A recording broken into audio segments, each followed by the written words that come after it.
Well, um, I was just earlier this week. I don't know if you know or not, but I'm a host for a humanities team because your connection with Steve that you gave me several years ago.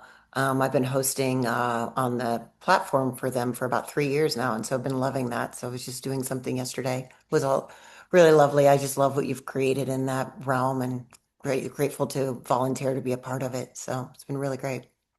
Thank you Yeah. for sharing that with me, Melissa, and thank you for the Mm, energy that you've been giving to that mm. whole effort. Well, thank you. Thank you for being a visionary behind all of this work. So, well, we've done this before and you've done this many times. So I'm just going to dive right in for our wonderful audience, us, this our High on Life podcast. And today we're going to be discussing letters to a young seeker, departing thoughts from an elder. And this is 21 Timeless Insights from Neale Donald Walsch, who is a New York Times bestselling author of the Conversations with God series, which I'm sure most of you have heard at this point. And this, though, is a new kind of genre. We've had a lot of conversations over the year, but this one feels different because this book feels different. Letters to a Young Seeker doesn't read like something you're teaching. It reads more like something you're leaving behind. It feels like a distillation. And so what made you decide to write this book in this way at this point in your life? Well, it was my wife's idea. Oh. Yeah, my wife, who's an award-winning poet, Hmm. not to brag, but just to notice. Yeah, M. Claire, right? Like Yes, yes. exactly. And she came to me, 9 or 10 months ago, and she said, I had an interesting dream last night. I dreamt about Rainier Rilke, the German poet, who wrote a letter to a young poet who wanted to learn how to become a poet like Rilke. So he asked Rilke to give him some advice. And when the poet Rilke passed on, this other younger poet published a book called Letters to a Young Poet. Hmm. And my wife had a dream about it for no apparent reason. She just dreamt about that book. She had read it years and years ago. And she said, "You know what?" She looked at me. She said, "You should write a book called Letters to a Young Seeker." And I said, "What an interesting idea." Hmm. She said, "Yes, it should be everything you wish that you knew when you were 25 or 35 or even 45, that you didn't have to wait until your 50s or 60s or 70s to, figure out some of life's biggest mysteries." Hmm. And I said to her, "That's a wonderful idea."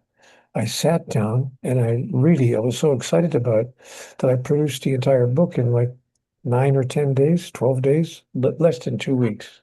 Wow. And not that it's a very thin book. And I deliberately kept the book very small because I didn't want anyone to think that it was another treatise, from some person who imagined he had something to say.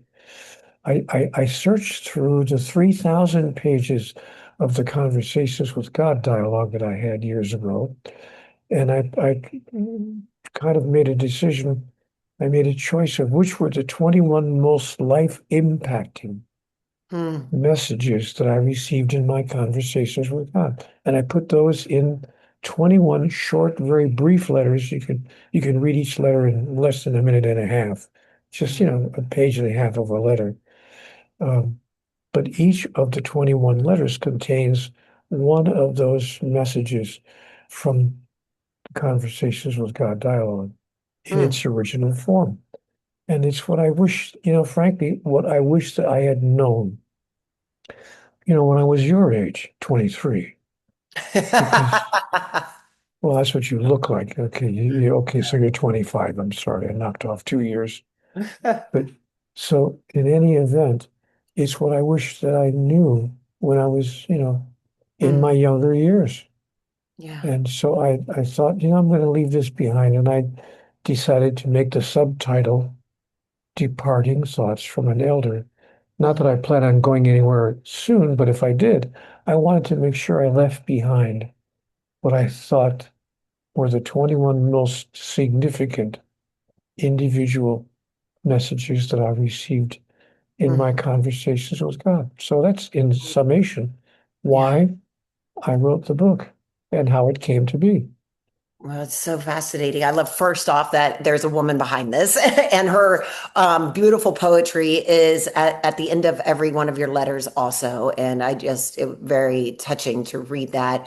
I think that poetry brings us into another portal of like emotion and connection that sometimes we don't get just from the written word, and it activates people in a certain way. So I love that there's this combination of those two pieces, and it's both you and your wife, right? It's this really beautiful way of looking at what I'd say is like a beautiful sacred union that you have going on with the masculine and the feminine that you're bringing into this book also. But I'm really curious, why 21? Was there a certain reason? Because you said I mean, out of 3,000, like you said, 3,000 pages of your conversations with God, and you've written many books since then. Why 21? 21 has been my favorite number since I was a child.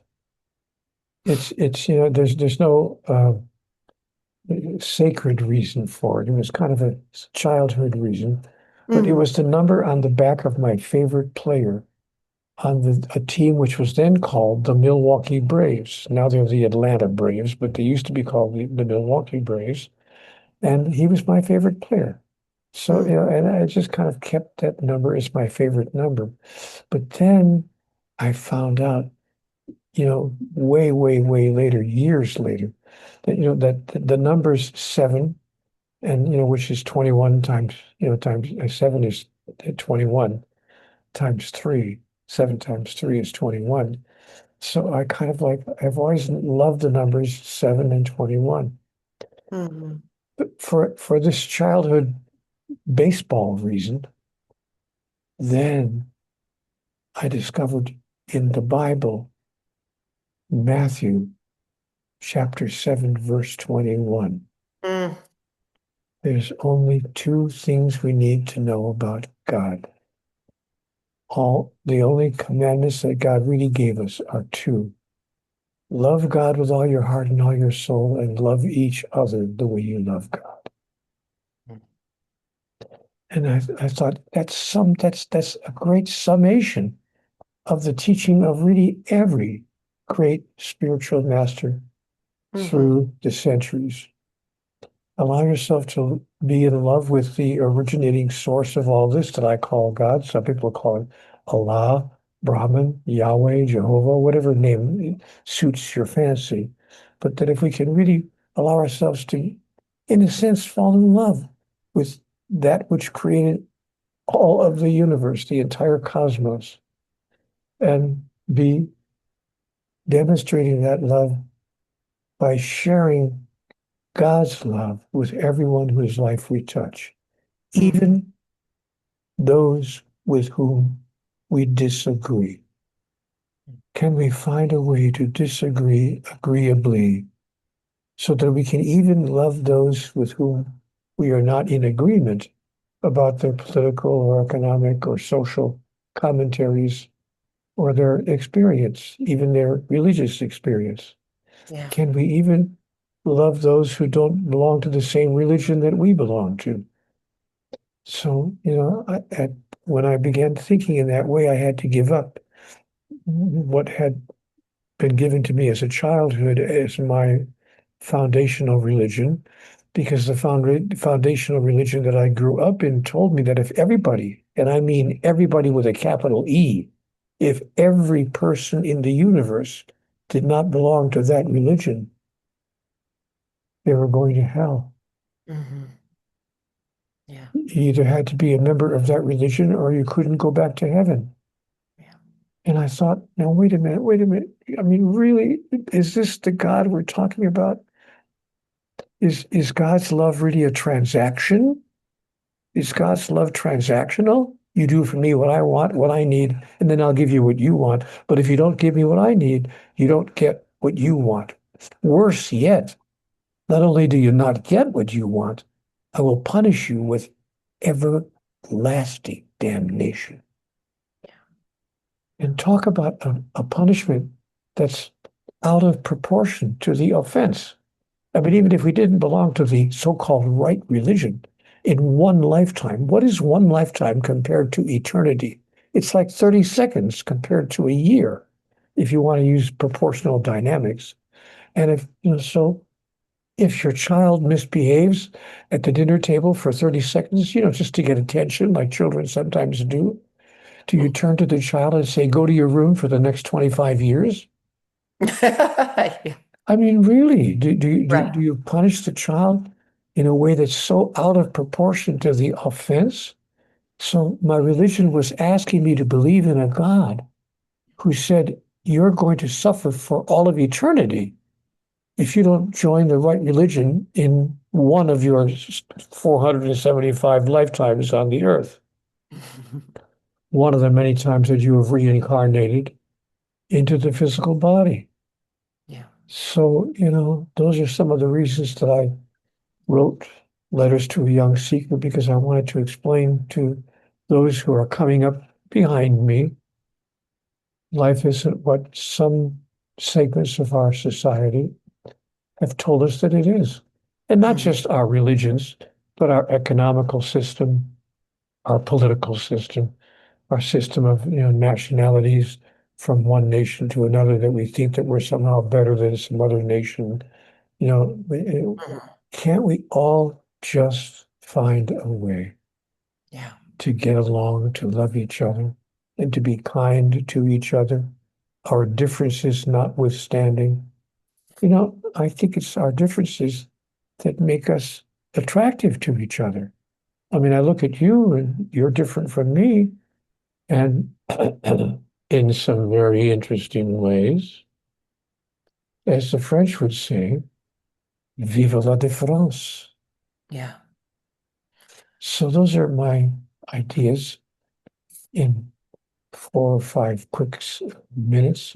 But you're gonna wish you hadn't asked me, because you asked me a 30-second question, Oh and I'm no, gonna I give love you a this. I'm gonna I love it when you keep talking. This is my, my favorite thing. And I do believe that if we could really play on that principle, if each person could understand the principle of agreeing with even those you disagree with or the different religions. I've traveled to 63 countries at this point. I've worked in trafficking in different parts of the world. I've worked in prisons. I've worked in different places, and I've come to a compassionate love for even the deepest of the people that have come to this world as the evil ones, right? And we're living in a society right now where we're seeing these things come out so deeply. There's been just massive amounts of things coming to the surface that are showing. And if we can find within us, not in agreement to say that it's okay, but to understand that each of one of us at our core coming through, um, that we are here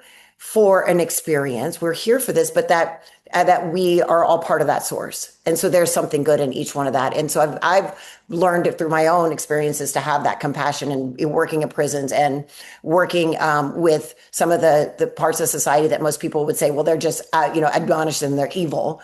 And to understand that that's not exactly the case. And then I've been a part of religious ceremonies all over the world and saw how beautiful every one of them are. And if people could just take a piece of that, like you said, this idea and find that compassion and I love, I think the whole world would change. And I believe we're moving towards that. I really do, even with all of the ways that things look different for us. So I love that that's really one of the big pieces that you speak about. But one of the things that I want to go back to this idea of a young seeker. And I love, like you said, because you did 21. And I'm thinking like young seeker, my son's 27 years old, right? Like he knows my work and, whatever, blah, blah, blah, but I don't know that I could really get to him. But I guarantee I could hand him a book like this with the short attention span of someone in their 20s and be like, read this and get it, right? 21. Was that the age range? Like, was there a very specific like idea of like who you were really speaking to when you said a young seeker that kind of framed these letters to a young seeker for you? No, No. honestly, people in their 20s, 30s, and 40s is kind of what I had in mind. But what I've learned since the book has been published and read by, a few people, is that even people in their 50s, 60s, and 70s, they're younger than I am. I'm in my 80s, Yeah. and so what is really a young seeker? Is Mm. because if a person's in their 60s, they seem awfully young to me. That's 25 years ago for in my life. Yeah, good So, point. so honestly, the young seeker is the person who is not necessarily young in physical years, but young early in their search Hmm. for the answers to life's most challenging questions. Yeah. And that can be any age. I mean, it could be someone could actually be your age and for the first time just before, like they could be 80 years old and all of a sudden just wake up and be a seeker. And it would start to, well, I shouldn't say wake up because I don't actually believe that's what we're here to do. And that's what I want to actually talk about next. But yeah, it can be any age. So that makes a lot of sense. Again, I love that it's short and simple for people to really dive into. So there's a line that's really early in the book that stood out to me. And it stood out to me because when I'm speaking to people, you hear a lot of around the spiritual community now about things like ascension and awakening and the 5D and new earth and your earth suit and here for earth school and all of these things. And what I speak about and what I believe is something is I say that I just believe we're here to remember. And you say in your book, you talk about life not being about learning something new, but about bringing forward the wisdom that's already within in us. And that's a very different framework than what most people have been taught. So can you expand on that? I'd be happy to. I was told in my conversations with God, look, Neale, this was God talking to me, sweetheart, Neale. I didn't send you down to the earth and give you no information on how to experience your life in the physical realm. I gave you all the information you need. I imbued you with the information.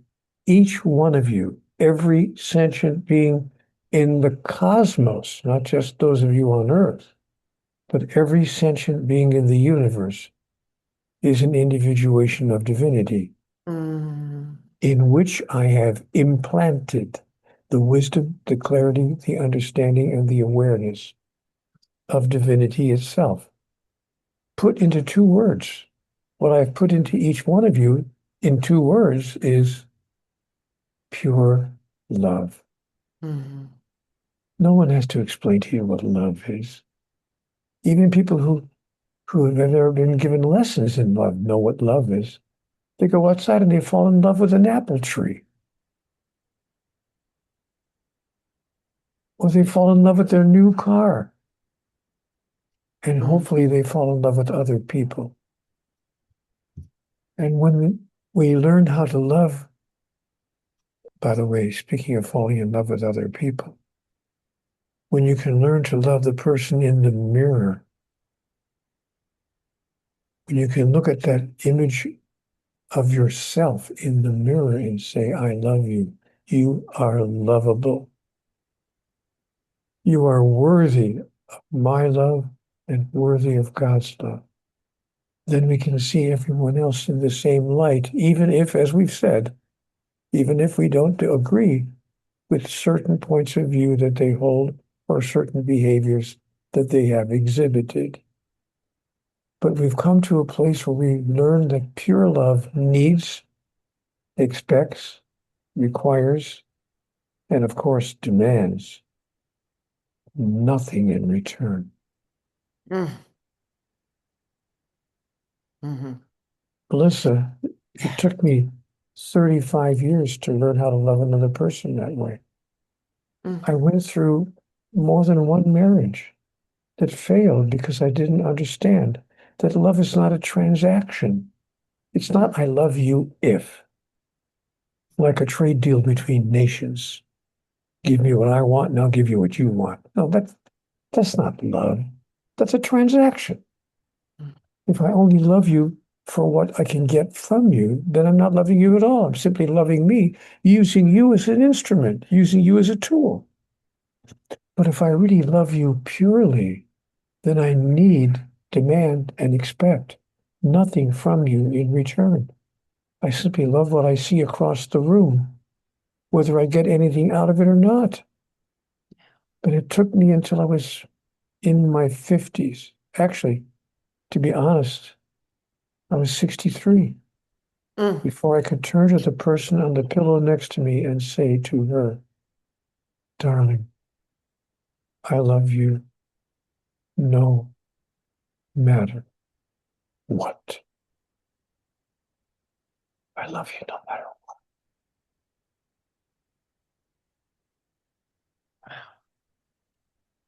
It's wow, 63. It's powerful. It's a really powerful message because I think so many of us think that we have that unconditional love or that we really believe that we want to love in that way, but we have so much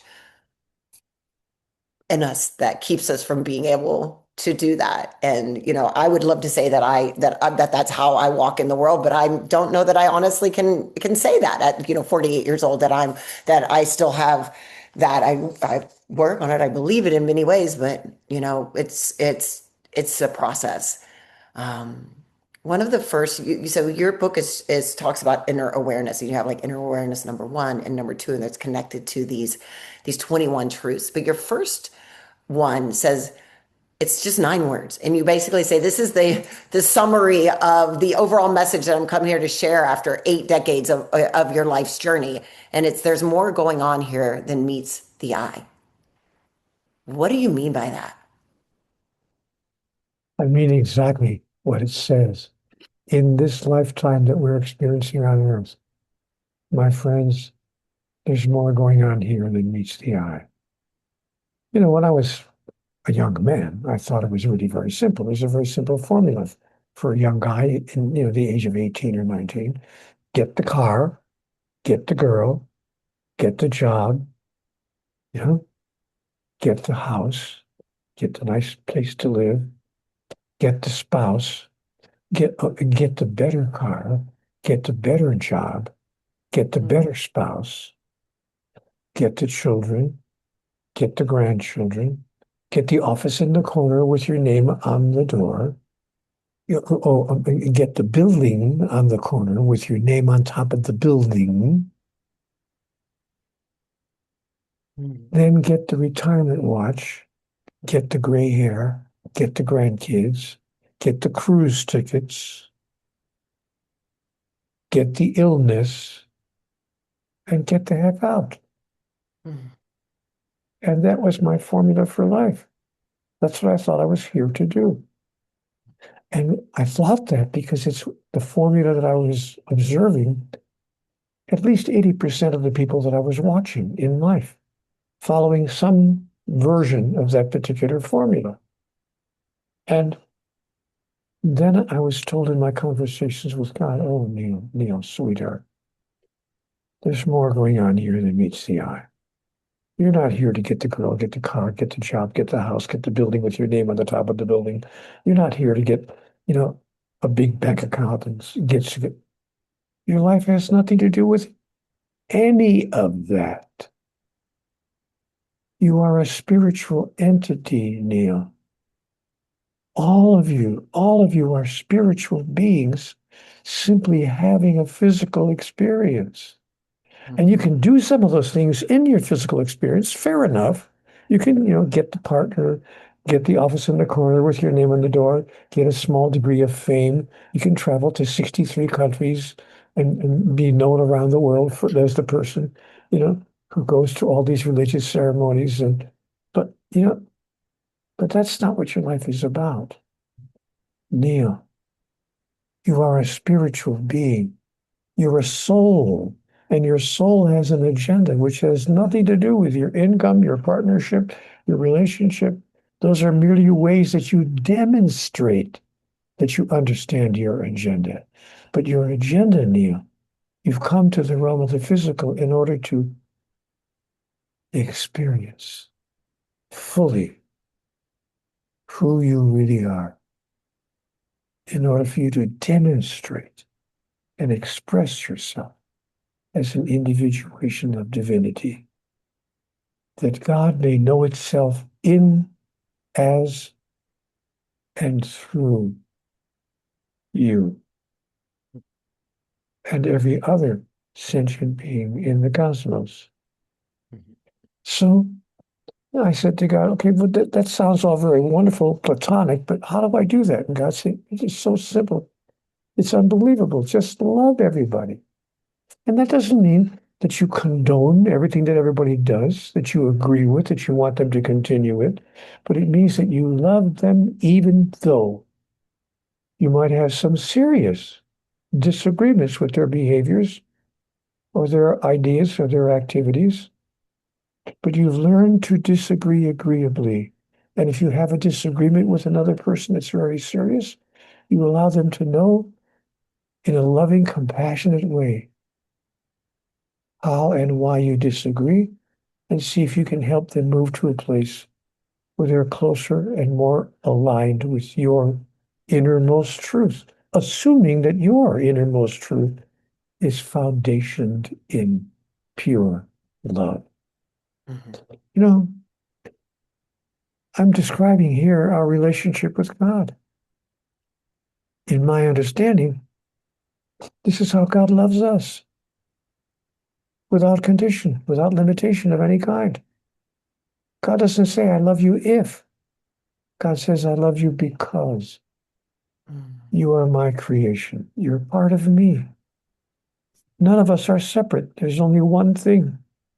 We're all part of the same single being, like fingers on the hands of God, individuated, but not separate from the body of God. And Mhm. so when we see everyone else in that way, we can change the world overnight. And there are those whose lives have done exactly that. Change the lives of millions of others simply because of what? Simply because of the way they walked through the world. Simply because of the messages that they left behind.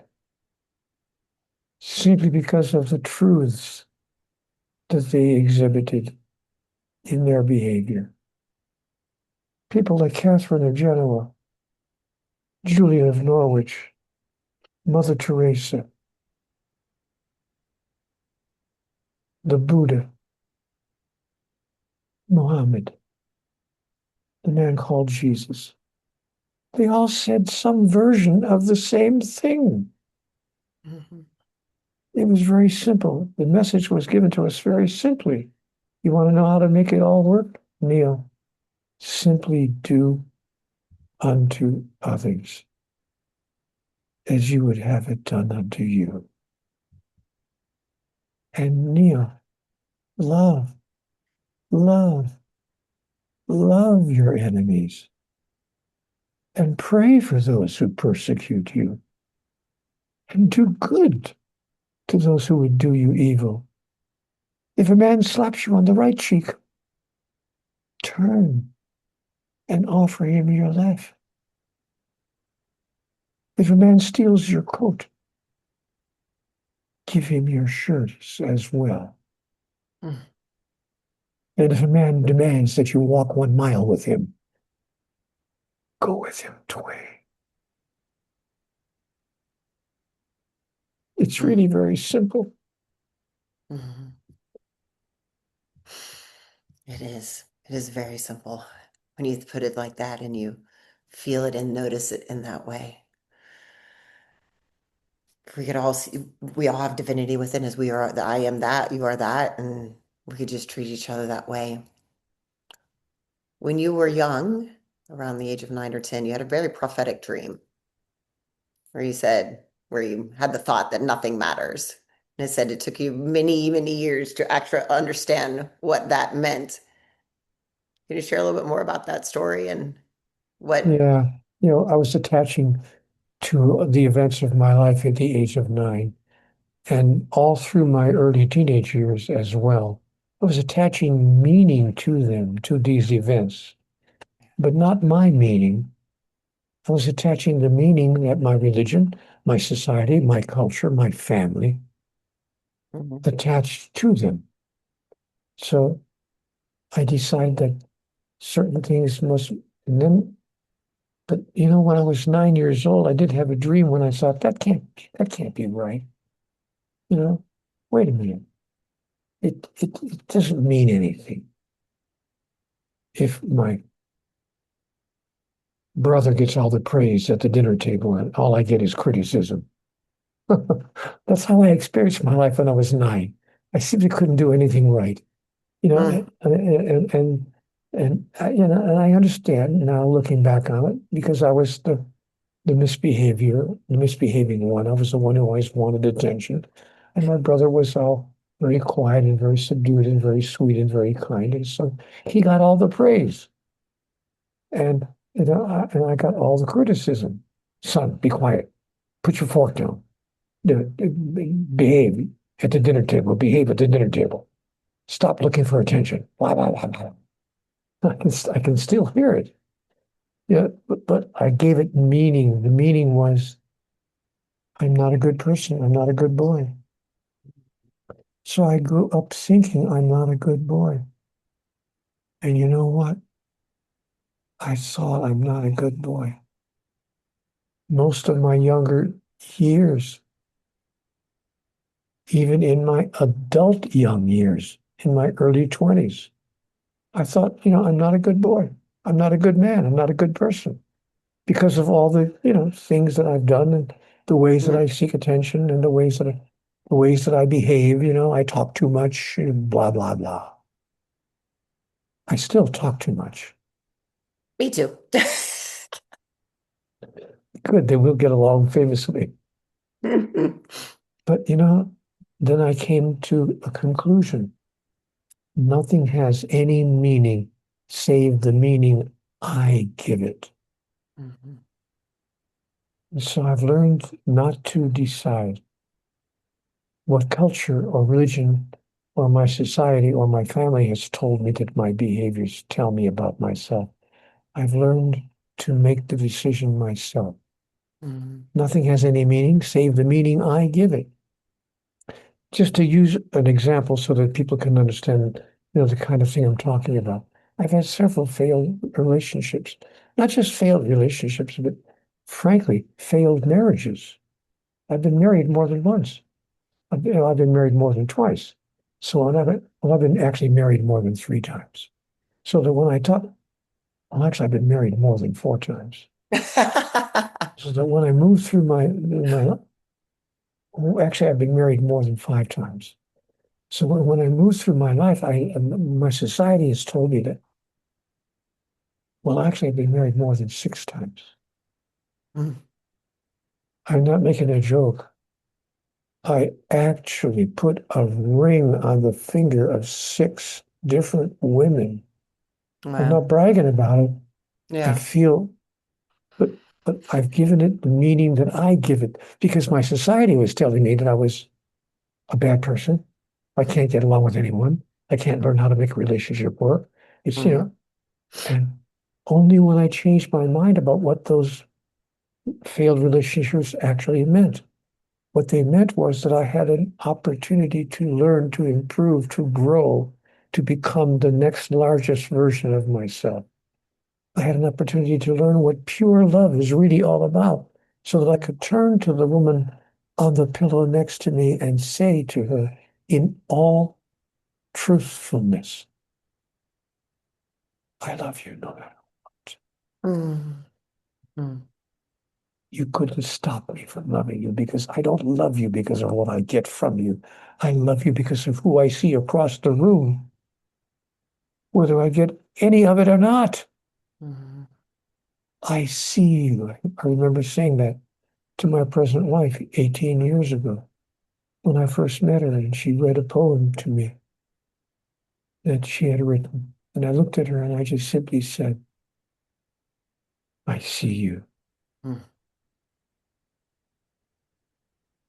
So what do you think? You have six marriages.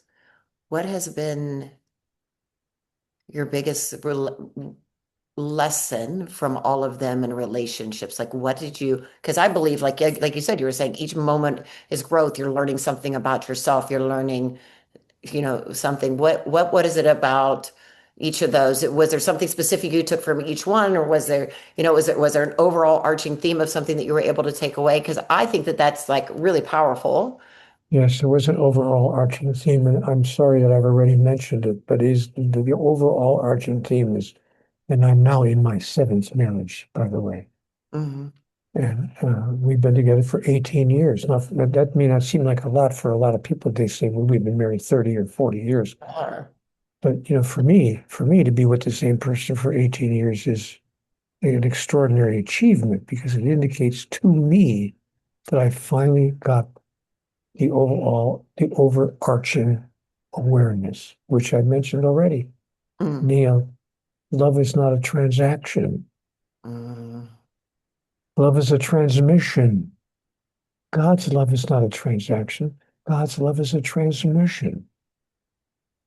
God is transmitting to us every aspect of who and what she is, mm, so that all of her most beautiful qualities, all of his insight, all of his wisdom has been placed inside of each and every one of us, and we all have the opportunity to step into the full expression of that. So my overarching awareness is there is such a thing as the agenda of the soul. And when you mhm, serve the agenda of the soul, which is to announce and declare, express and fulfill, become and experience who you really are as an individuation of divinity, when you serve the agenda of the soul, everything else that your ego was searching for and stressing for and yearning for the previous 40 years of your adult life falls in on you automatically. mm, Or as the guy said 2,000 years ago, seek ye first mm, the kingdom of God, and all these things will be added unto you. mhm. Very simple.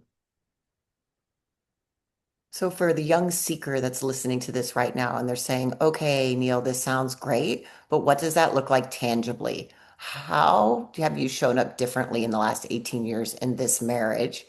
Tangibly, like what does that look like for you compared to in the past? So somebody can see the difference. What it looks like to me is that I stopped being a seeker, which is, by the way, letter number 21 in the book. Okay. Stop being a seeker. Mm, Be the source of what it is you had been seeking. The most important single message I ever received in my conversations with God. And she said, Neil, sweetheart, stop looking for what it is you want in life. Provide it for those who are looking for the same thing. mm, Because in the moment that you provide it to another, whether you want more companionship, more humor, more compassion, more understanding, more awareness, more wisdom, whatever you want more of in your life. I mean, even physical things. If you want more wealth, Dina, whatever you want more of in your life, be the source of it in the life of another. Because what you give to another, you give to yourself. What goes around comes around. What flows through you sticks to you for a very elegant reason. mm. There's only one of us in the room. Yeah. There's nobody else here.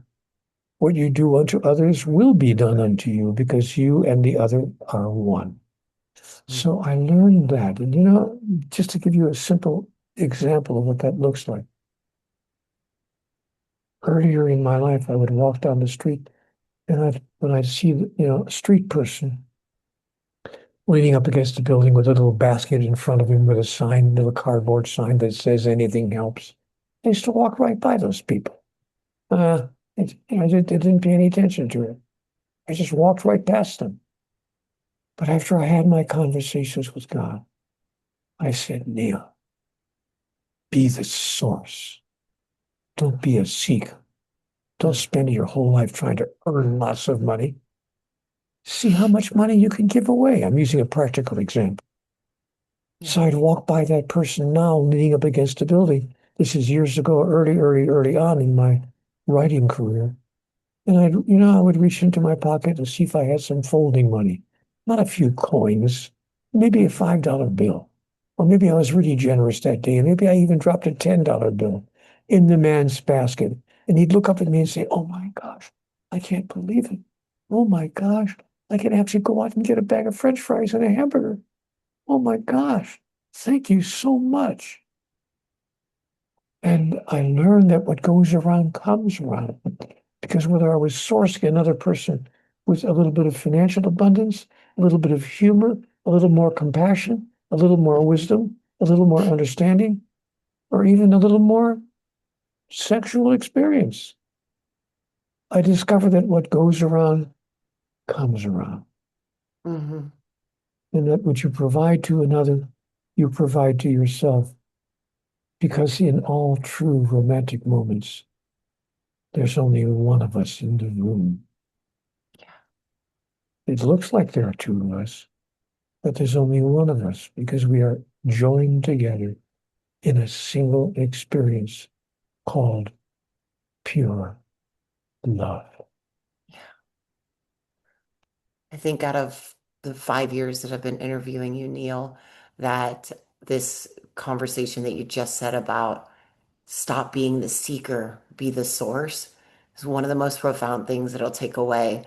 Um, because I think that's where we are in the world. There's so many seekers, and I guess I've realized for myself that I have come to a place where I'm working on being the source and the work that I do, and it's still obviously seeking too. But wow, what a powerful thing to understand that we all have that within us, and to be the source, even if it's for one other person, be the source. Start somewhere. Precisely. I mean, look around you. Just look in the mirror. And do you know how many people in the world would give their eye teeth to be in the place you're in right now? Oh, yeah. So we move to a place of gratitude. Thank you, God. Mhm. Thank you, God, for this wonderful, wonderful life that I've been given an opportunity to live. Thank you for all the truth that you've imbued within me, for the insight, for the understanding, for the curiosity, for the Mhm. intellectual power, for the spiritual awareness. Thank you for all the gifts I've been given. And find me someone today, more than one person if you can, to whom I can give the same gifts. And then watch it happen. Mhm. Watch it happen. And how you can respond to God's wonderful invitation. I said, God, what can I do? What can I do, God, to really activate the agenda of the soul? And God said to me, Neil, give people back to themselves. Mhm. Give people back to themselves. I said, what does that look like? I said, if you determine that that's your reason for living, that's, as the French would say, your raison d'etre. If that's your reason for being, you will become aware of how to get people back to themselves in the moment the opportunity arises. No sooner than that, 2 days later, if I could give you a practical example, Yeah. I'm coming out of a coffee shop and a policeman is putting a ticket on my car. My parking meter had run out and he was giving me a parking ticket. And I walked over to him and I said, Sir, could I talk to you for a minute? And he looked up at me. Yeah. I'm sure he thought I was going to give him a piece of my mind for putting a $43 parking ticket under the windshield wiper of Mm. my car. And I said, you know, I am not unaware that when you put that piece of silver on your chest in the morning before you leave the house, that you're making a promise. I'm aware that you're making a solemn promise that if life calls upon you to do it, you will put yourself between me and harm, even if you put yourself in harm's way to stop me from being hurt. I'm aware that you make that promise every day when you walk out of the house. And I want you to know how much I appreciate it and how much I admire you for it and how grateful I am for you making that decision. And this policeman looked at me and he said, you know what, mister? I've been on this force for 17 years. No one has ever said anything even close to that to me. You haven't just made my day, you just made my career. Wow. And he turned around and he walked away. Every day your life will give you an opportunity to give people back to themselves Mm, in ways large and small. If you simply open yourself to your soul's agenda. mm. My soul's agenda says to me, I know who I am, but do you know who you are? I see. I see you. Wow, Neil. You know, I've done hundreds and hundreds and hundreds of these interviews, and you're the only one that seems to make me cry every time. The beauty of your stories, they're just so heartfelt and touching. And so what I want to go to now before we end today is I want to dive into your the poetry. M. Claire, your wife, like what made you decide to bring in the poetry, and how does this enhance the wisdom that you're sharing? And share a little bit more about how this collaboration with your wife, like what that felt like for you. Well, my wife for the past 18 years has been my most effective, my most wonderful editor Mm, because I can't separate myself from my own writing. It's difficult for me to do so. So whenever I write anything, I pass it on to her and say, how does this feel? Does this make sense to you? Do you have any suggestions? Not on the content, not on the basic message, but on, the editing end of it, the way I put it. So I said that to her when I finished writing my 21 letters. I gave her my 21 letters. I said, what do you think? She said, oh, sweetheart, incredible messages, really, really, really powerful, but just a little bit left-brained, a mm, little bit logical. It could use a little bit of softness. It could use a little kind of a different kind of a softer energy, not quite so instructive, that could balance the energy you've brought to your messages. And I looked at her and I said, would you would you bring some of your poetry to it? Could you add some of your poetry to the bottom of each one of my letters? Because she's written over 200 poems. I mm, said, maybe you could search through your poems and find some poetic expressions that seem to be relating directly to the letter that I had written. She said, oh, I'd be happy to do that. So she did, and she added some poems, one poem, not a long, five-page poem. You can read the poem in 30 seconds, but it does something for the book that I hadn't thought about before that moment. mm, It allowed the book to be a combination of messages that open the mind and magic that opens the heart, mm, because her poetry expands at a level of emotion on the messages that are contained in my letters. So we have a combination of left brain, right brain. It's really beautiful. If it's okay with you, I would love to share with our community one of the poems from the book. Please, Yeah, I think it's really beautiful. So this is the first one that is in this book, and it's you never really know when it will come. Rising, laying foot in the same imprint you've made yesterday and the day before, and yes, eternally before. But sometime that superbly hairline crack in your well-preserved casing will suffer a grace. You can call it crisis or crumble, or you can see it as the first time your truth has succeeded in escaping, like the soft and persistent pressings of a chick ready to leave the egg, ready to know life for the first time. You feel it there.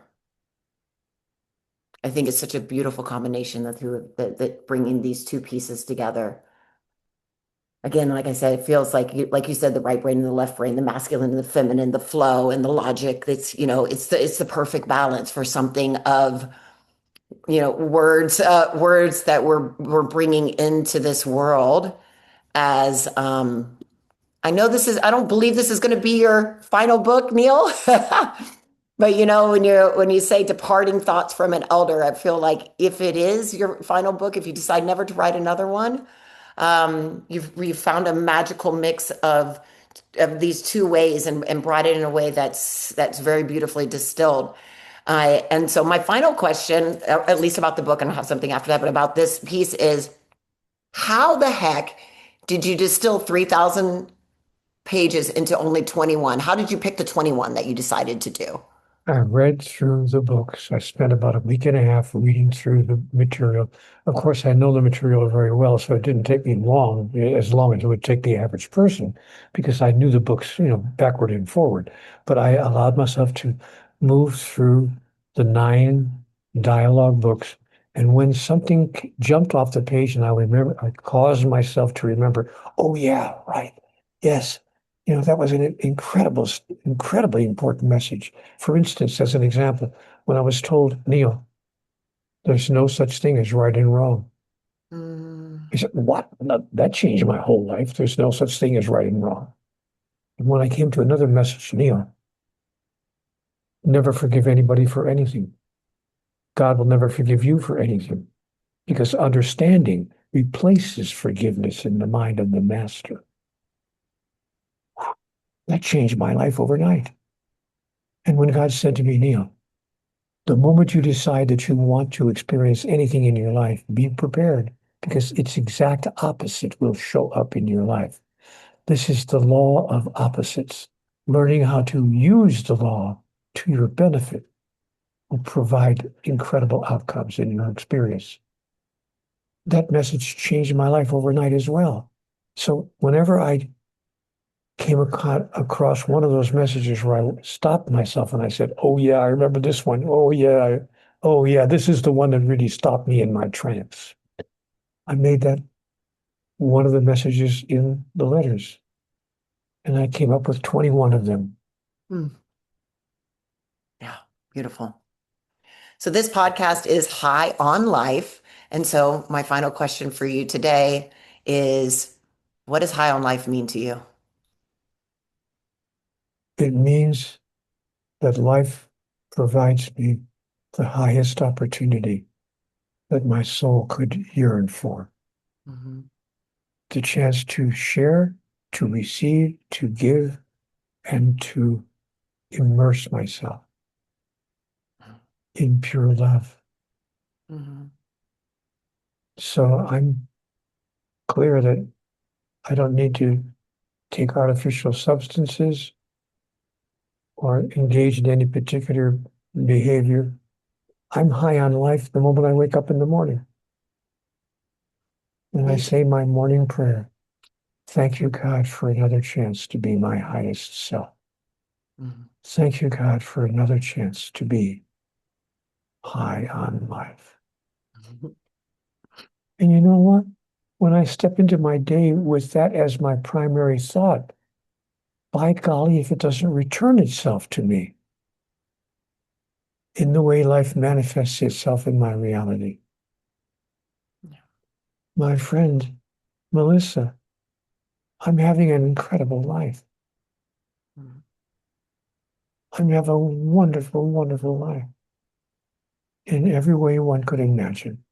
My partner, my stability, my career, my opportunities, my day-to-day experience, friendships, my family, and the chance to be talking to a person like Melissa